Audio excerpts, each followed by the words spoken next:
Muli po, isang magandang umaga po sa ating lahat. Premature campaigning. Siguro, narinig na po ninyo ang salitang ito, premature campaigning. Ano po ba ang premature campaigning, mga kabarangay?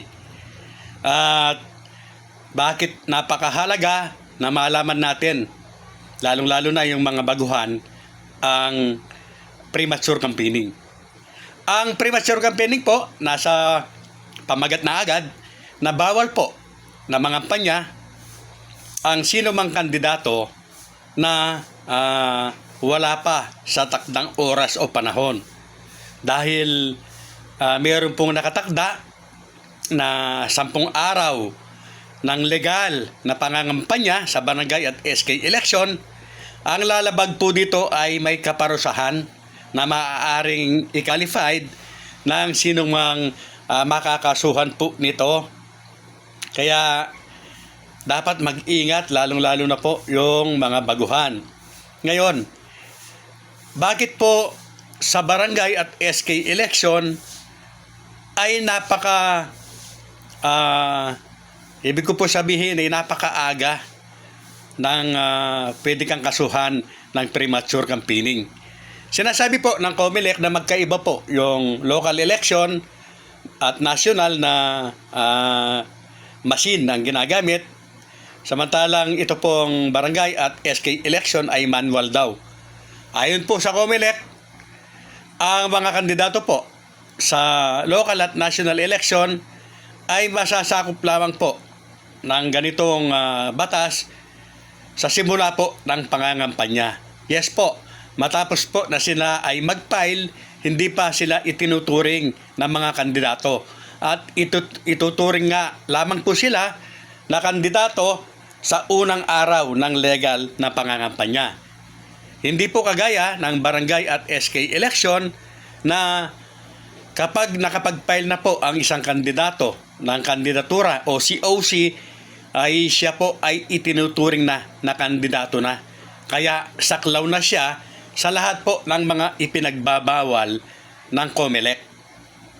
Kaya kung napapansin po ninyo o napansin po ninyo, napanood yung aking mga video na akin pong sinasabi na noon pa po ito, samantalahin na ang pagkakataon, mag-ikot-ikot na kayo habang may panahon kayo. Dahil baka kulangin kayo sa oras, 10 araw lang ang legal campaign. Ano po ang ibig kong sabihin? Ang ibig ko pong sabihin, mga kabarangay, dahil sa mga sa kasalukuyan at sa mga oras na ito ay hindi pa po kayo nagpapile ng Certificate of Candidacy, kaya hindi pa po kayo mga kandidato at hindi pa po kayo pwedeng kasuhan ng premature campaigning. Paulit-ulit po, marami nga yung nagbabas at nagsasalita ng hindi maganda sa atin na parang tinuturuan ko na gumawa ng hindi maganda itong mga kandidato. No, hindi po. Lalong-lalo na po sa mga baguhan. Panahon na po ninyo, oras pa po ito ng kailangan ay gumawa na po kayo ng paraan para makapangampanya na kayo, para makilala kayo. Dahil napakalaki po ng advantage ng mga nakaupo. Pwede silang mag-ikot-ikot, pwede silang gumawa ng mga proyekto. At higit sa lahat ay kilalang-kilala na po sila dahil nakaupo na nga. Napakaiksi po at napakaliit po ng panahon ng 10 araw ng pangangampanya. Uulitin ko po, kahit paulit-ulit pa, kapag nakapag-file na po kayo, ay hindi na po kayo pwedeng mag-ikot-ikot. Mahirap na po, baka masilipan kayo. Nakatali na po ang inyong mga kamay.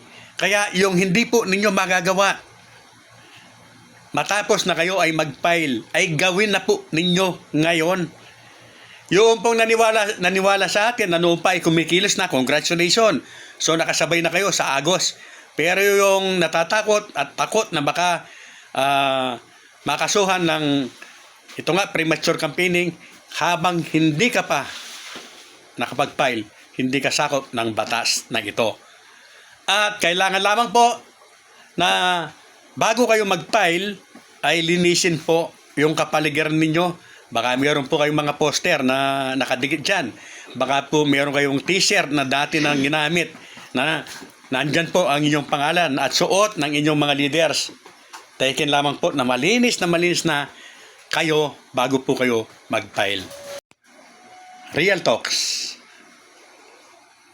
based on facts.